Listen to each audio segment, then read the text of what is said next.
સમાચારમાં આગળ વાત કરીએ અમદાવાદમાં રખડતા ઢોર મુદ્દે ગુજરાત હાઈકોર્ટમાં સુનાવણી થઈ। અરજદાર અમિત પંચાલે હાઈકોર્ટમાં રજૂઆત કરી છે। વર્ષો થયા અરજી કરે કોર્ટે હુકમ કર્યા પરંતુ પરિણામ નથી મળ્યું તેવું અરજદારે કહ્યું। રસ્તાના દબાણ મુદ્દે જાણ કરાઈ પરંતુ તે કેટલું અસરકારક તે સવાલ પૂછ્યો। થોડા સમયમાં ફરીથી લારી ગલ્લા આવી જશે, કોઈ ચોક્કસ કામગીરી થઈ હોય તેવું લાગતું નથી। શહેરમાં ટ્રાફિકની સમસ્યા ખૂબ જ છે, તંત્રની આંખ સામે જ આ બધું ચાલી રહ્યું છે। ગુજરાત હાઈકોર્ટમાં દિલ્હીના ક્લાસીસનો મુદ્દો પણ ચર્ચાયો હતો। પાણી ભરાવાના કારણે વિદ્યાર્થીઓના મોત થયા હતા।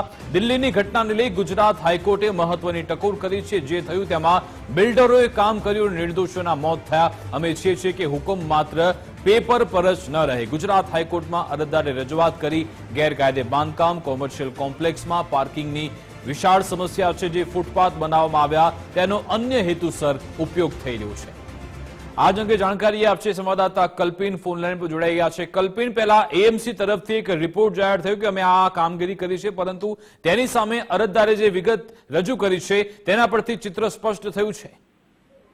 ચોક્કસ વિકાસ જે છે તે રખડતા ઢોર મામલે જે સમસ્યા છે તેને લઈને ગુજરાત હાઈકોર્ટની અંદર કન્ટેમ્પ્ટ પિટિશનમાં જ વિસ્તૃત સુનાવણી થઈ।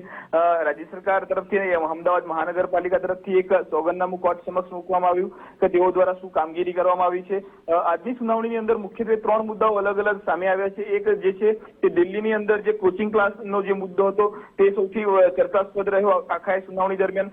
સાથે જ ગુજરાત હાઈકોર્ટે પણ અરજદારે જે છે તે અલગ અલગ રજૂઆતો કરી છે। તે રજૂઆતોમાં એ છે કે વર્ષોથી અમે આ હાઈકોર્ટની અંદર આ અરજી કરી છે, કોર્ટે અનેક હુકમો કર્યા, પરંતુ આજ દિવસ સુધી એટલે કે 10-10, 12-12 વર્ષનો સમય વીત્યો, તેમ સુધી પણ કોઈ પરિણામો નથી મળ્યા। આજે સોગંદનામું કર્યું જેમાં રસ્તાના દબાણ મુદ્દે જાણ કરવામાં આવી, પરંતુ તે કેટલું અસરકારક એ પણ એક સવાલ જે છે તે અહીંયા કરવામાં આવે। થોડા સમયમાં આ જ લારી ગલ્લાઓ જે છે તે પુનઃ પાછા યથાવત સ્થાને આવી જશે, કોઈ ચોક્કસ કામગીરી થાય તેવું હાલ લાગતું નથી। એવું હું કોર્ટમાં એડવોકેટ જનરલને સરકારી વકીલને કહું છું, આવું અરજદારે કહ્યું છે કે તમે ચાલો મારી સાથે કારમાં અને જોઈએ અમદાવાદની સમસ્યાઓ, કેટલી સમસ્યાઓ છે।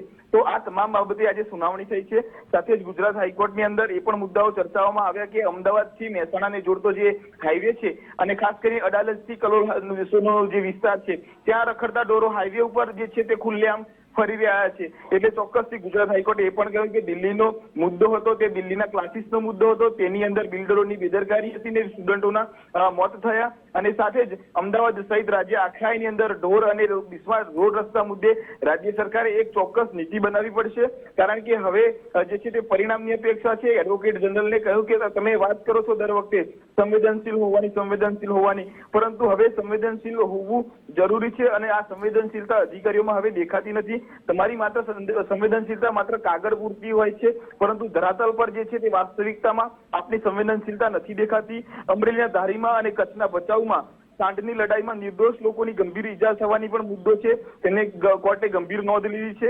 રખડતા ઢોરના ત્રાસ બાબતે પણ અમદાવાદના પૂરતા નિર્દેશો નથી આપ્યા। સરકારે બનાવેલી નીતિ આખા રાજ્યને લાગુ પડે છે।